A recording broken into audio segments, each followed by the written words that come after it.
Hello friends, welcome back. मैं हूं Mahesh Gurjar from education IT end game programming education.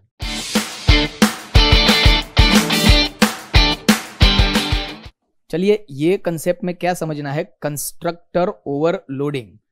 जैसे पहले हम एक कंसेप्ट समझ चुके हैं, मेथड ओवरलोडिंग। तो सेम नाम से एक से ज्यादा मेथड हो लेकिन नंबर ऑफ आर्ग्यूमेंट्स डिफरेंट होने चाहिए तो मेथड ओवरलोडिंग। सेम वे एक से ज्यादा कंस्ट्रक्टर हो लेकिन नंबर ऑफ आर्ग्यूमेंट डिफरेंट हो तो उसको बोलते हैं कंस्ट्रक्टर ओवरलोडिंग। यहां पे क्या होगा, x is equal to suppose 1, y is equal to 1, radius is equal to 1। ये हुआ एक डिफॉल्ट कंस्ट्रक्टर। एक कंस्ट्रक्टर में हम लेते हैं एक आर्ग्यूमेंट इंटीजर x। तो अभी यहां पे देखो, पैरामीटर का नाम और मेंबर का नाम सेम, तो उसके लिए हम क्या यूज करेंगे, this arrow x is equal to x। y की कोई आर्ग्यूमेंट नहीं है तो डायरेक्टली 1 प्रोवाइड कर देते हैं, रेडियस इज इक्वल टू 1। एक और कंस्ट्रक्टर क्रिएट करते हैं जिसके अंदर दो आर्ग्यूमेंट है, integer x and y।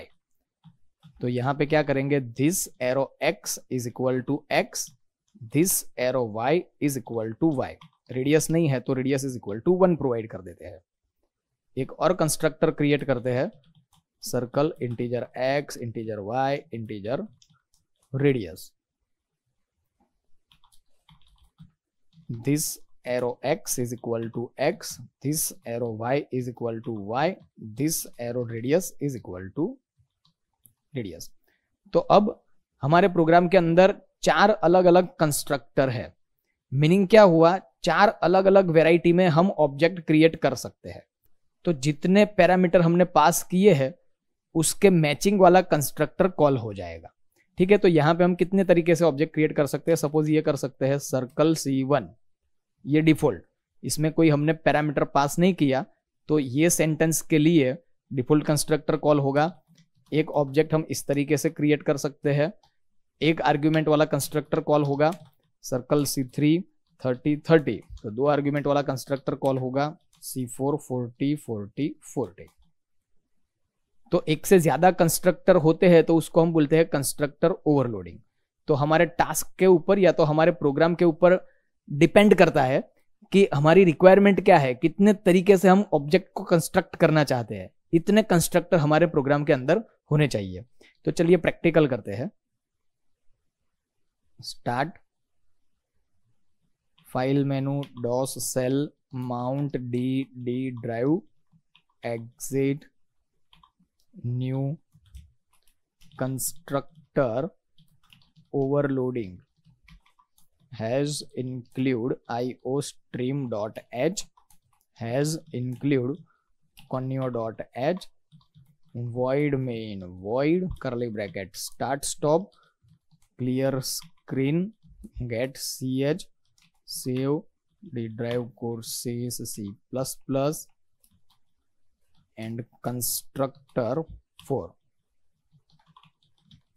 class circle curly bracket start stop, private integer x y and radius, public। एक डिफॉल्ट कंस्ट्रक्टर क्रिएट करते हैं, मतलब आर्ग्यूमेंट नहीं है तो डिफॉल्ट में x is equal to 1, y is equal to 1, radius is equal to 1।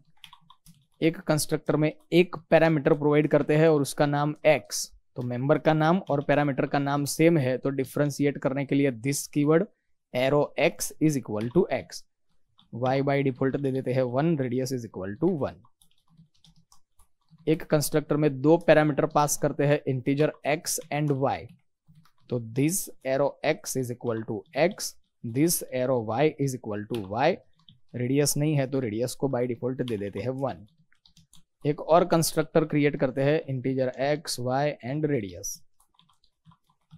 तो यहाँ पे this arrow x is equal to x, this arrow y is equal to y, this arrow radius is equal to radius.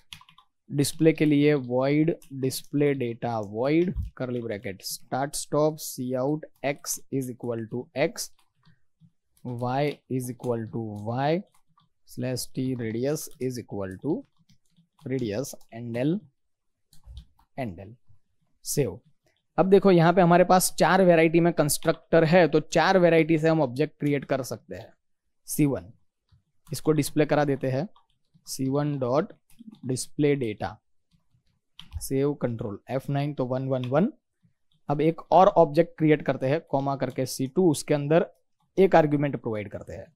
तो इसके लिए क्या होगा, एक argument वाला कंस्ट्रक्टर कॉल होगा। अभी उसको डिस्प्ले कराना पड़ेगा। तो C2 dot display data save control F9।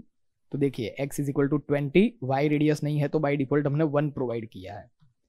Same way C3 में 30 30 दो ऑब्जेक्ट प्रोवाइड करेंगे, C4 में 40 40 40 तीन ऑब्जेक्ट प्रोवाइड करेंगे। तो जितने पैरामीटर्स प्रोवाइड किए हैं उसके हिसाब से कंस्ट्रक्टर मैच होके कॉल हो जाएगा। C3 dot display data C4 dot display data save control F9। देखिए 111, फिर 20 11, 30 30 1 एंड 40 40 40। तो बहुत ही सिंपल कॉन्सेप्ट है फ्रेंड्स, ये प्रोग्राम की प्रैक्टिस कर लीजिए। मिलते हैं नेक्स्ट सेशन में।